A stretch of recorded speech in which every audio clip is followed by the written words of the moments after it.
Well, hey folks, welcome back to another episode of Thrift Store Rescue. Today's episode, part one of probably two or three, hopefully just two. I have an arborist pole saw. It's got the saw for larger limbs, and then right down here it's got the little pruning blade for the small limbs. And we're going to go ahead and bring this thing back to life and see how well that goes. But today is mostly just breakdown and getting the rusted parts into some evaporust and something special with the wooden poles. So let's go ahead and get this thing taken apart. I don't have great zoom right now. I know you guys probably watched my chainsaw reassembly, and that camera was, needless to say, I wasted $100 on that camera. But I got another one that has actual mechanical zoom, not that digital zoom, and I'm learning how to use it right now. So for close-up shots, which I can't really do right now, that's coming along soon. But let's go ahead and get this thing disassembled and get it into some liquid bath to get things started so we can get on with the actual semi-restoration. So these are old wing nuts that they look like they're made out of zinc because they're just crumbling and falling apart. So I will be replacing most, if not all, of the hardware on here. I'll pick up some good stainless hardware from Ace Hardware or something. Yeah, there's nothing left of that thing. So that's one half of the pole. Let's see if we can get this other one out of here.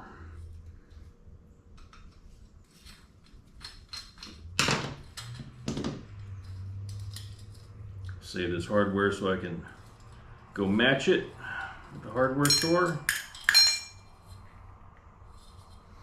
Set that over there. Now, it's got this old poly rope that's been broken off. It's got a metal clip holding it together here. We're not doing it that way when we put it back together. I'll show you guys how to do a proper 3-strand eye splice. Done a few hundred of those in my time in the Navy. Did quite a bit. Very common. Matter of fact, I'll probably do that eye splice behind my back. I've done that before. I think I can do it again, even though it's been a few years since I've done one. Look at that little chunk of the wing nut just came right off. Will this just slide out? Yep. We're good. All right. Let's get this hardware out here.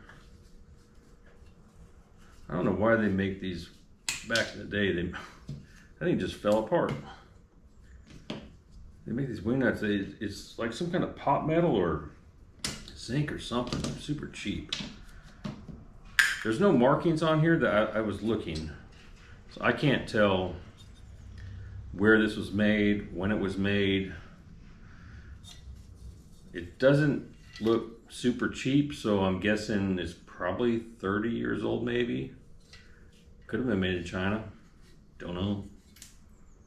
But you would think if it was made in the USA, it would stay straight up on it. It'd be stamped somewhere. Anyway, let's continue with our disassembly here. I'm just crumbling this wing nut just by squeezing it with my pliers. Look at that. Just came off. All right, we're gonna get some good stainless steel ones for that. And the one here is on the blade is completely non-existent. Broke the wing off that wing nut just like that. Man, I'm telling you, it probably was made in China. The way these wing nuts are falling apart.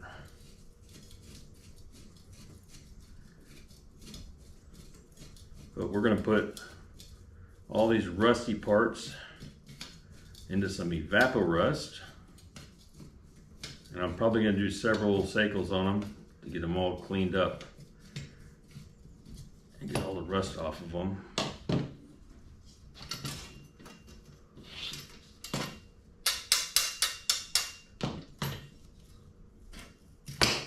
But the thing that I gotta do with the wooden pole, because I don't feel like buying another wooden pole.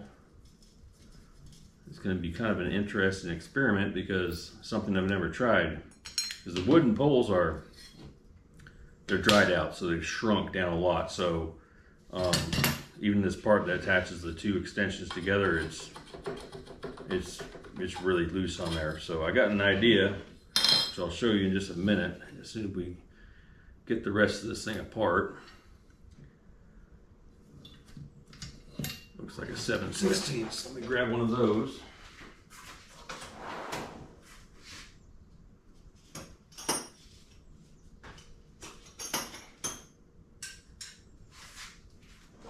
Okay, it's possible. It's possible. It's made in the USA. It's a 7/16.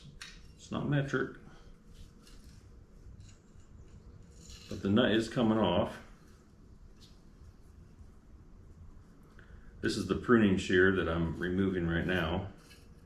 Let's save this hardware.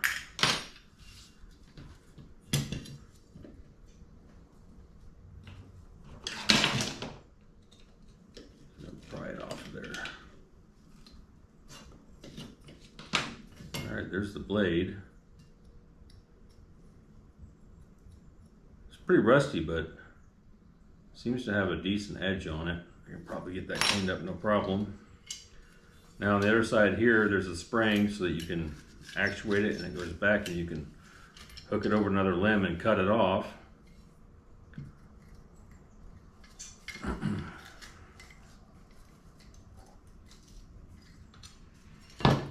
came apart pretty easily. Now this part here, it's got a little pulley on it. This is all riveted together. I can't get that apart. So I'm just going to soak it the way it is into some Evapo-Rust, as well as this end. There's a washer that can come off. Will that come out? No, that seems like it's... Oh, it does. There we go. Okay, that's going in the Evapo-Rust, that whole assembly there. This might actually come out too. Use my side cutters as a hammer here. All right, I'm not going to force that. I'll let it soak in some Evapo-Rust first. Maybe it'll loosen up and I can get it out of there. Okay, this part's all apart. Other than a little bit of sanding, that's all this really needs. I'm not going to take the old paint off because it's been on there for 30 years. It's probably the best primer out there. So I'll do a little bit of soaking in Evapo-Rust, but that's where we're going to go with that. So what I have right here, this little 1 quart deal right here, get some Evapo-Rust in there. I don't want to put too much in here because I need some of it for that blade. As a matter of fact, we're going to do the blade first because that one might use up a bunch of the Evapo-Rust because it's so long. I got to put it in this pan. I don't have any smaller, so I think I can put.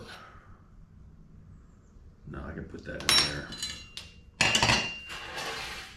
So we'll get some Evapo-Rust in here. You see, I'll see the blade in there. I'm gonna put just enough in there to coat it on one side. And I'll flip it periodically. This stuff only needs to soak in here for about 24 hours maybe, approximately. I do have a video up. This is probably about 2 years ago. I did a complete rebuild and restoration of a carburetor for a I think it was a 1967 International utility tractor, and I used the evaporust to get all the rust cleaned off of that thing. I could probably slide that over to the side, a bit more submerged. Yeah, I did a full restoration on that thing and it worked out really good. I was impressed with this evaporust. And if you're interested in seeing how well it works, well, we wait for this to marinate for the next week. I don't know, as I flip it, clean it, go back and you'll see how well this stuff works. So this stuff I have to flip. So we'll stick one end in. We'll just drop these two smaller items all the way to the bottom.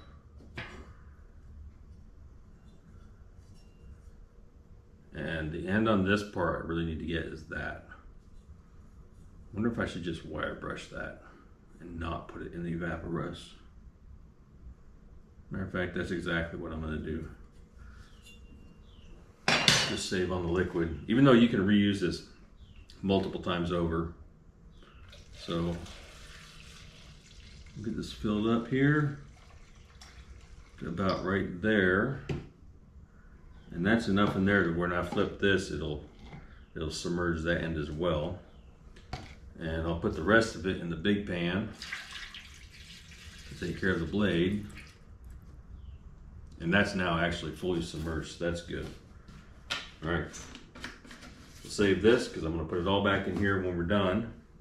I don't need to do anything with this aluminum tube. And I'm not going to do anything with the, no, I will. Just to make it easier to find matches when I go to the hardware store. I'll do the bolts. And no, I don't need to waste it on that. I can find parts easy enough. Okay, so here's the problem with the poles. So they go like that. Nope, nope, nope. They go like this, right? And they're connected with this tube, but the wood has shrunk a lot over the years and I need to rehydrate it. And if I could just stick this in a bucket of water, it'll do the job. But I'm gonna go out on a limb and I'm gonna try and experiment a little bit. And I'm gonna rehydrate it with something that will never leach out of it again. If it doesn't work, well, then I'll just go buy some more wooden dowel and make a new pole. So here's my idea. Jump in the comments, tell me if I'm wrong, tell me if I got a good idea. I don't care, I'm just experimenting here and I could use as much input as I can from everybody else. What I'm gonna do is I'm going to rehydrate it with spar urethane. Crazy, right? But think about it. If you rehydrate it with this, which will cure, once it's swelled up and I take it out of here and it cures, then theoretically it should hold its size for a good amount of time. And hopefully it rehydrates so much it's too big to get back in this tube. That way I can shave it down a little bit, maybe put it in a lathe, turn it down and get it to fit nice and snug. That way you don't have a big old floppy pole when you're out there trying to prune your trees. So this one right here only needs one end done because this is the bottom part of it. This end of the pole is the one that goes right here, right? So on this one, I've got to do both ends. So my thinking is, go ahead and get this urethane opened up here. Obviously, so I can make a big mess. That's why I have this. I have a rag on the ready. I'm thinking I should probably go to probably about the 1 pint level, or for you guys out there, 500 ml, which no, that's not exact, close enough. You get it. I'm gonna go halfway up, yeah. 1 pint.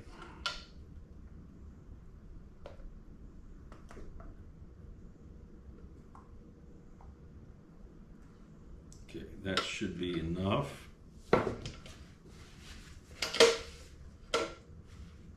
See, making a mess.